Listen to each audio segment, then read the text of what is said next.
Hello everyone. In this demo, I'm going to show how to do mapping on the fly for data that is associated with the ABS Australian Bureau of Statistics. So first, we're going to create a table. This is an empty canvas. So I'm going to create a table, and I'm going to drag two fields. One of them will be statistical area 2. And as you can see, it's been added. And the second one is the population for each statistical area too. And you can see now the table corresponding to that. The next step, I'm going to add ArcGIS Maps for Power BI component in order to visualize that. And if it's the first time you've done it, then you might need to be actually logging into GeoHub. If the default is actually RGS Online, then you need to just copy paste the GeoHub into the address URL, and then that will switch off and enable you to access to GeoHub. In my case, I've done it before, so it's going straight away to the correct place. So I'll just say continue into GeoHub.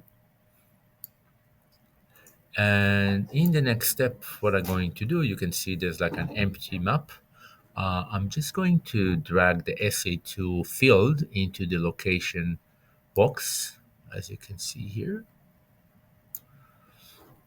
Now, you can see it started to think, starting to render, and put points everywhere, yet not in the right place. So what I need to do now is to fine tune the location, and that's why it's also called mapping on the fly.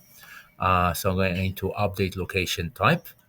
This is also available through here, through this button.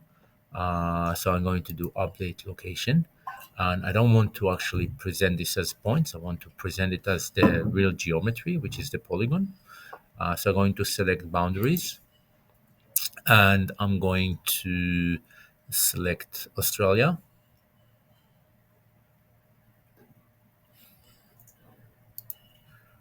And instead of postcode, I'm going to change it into statistical area level 2.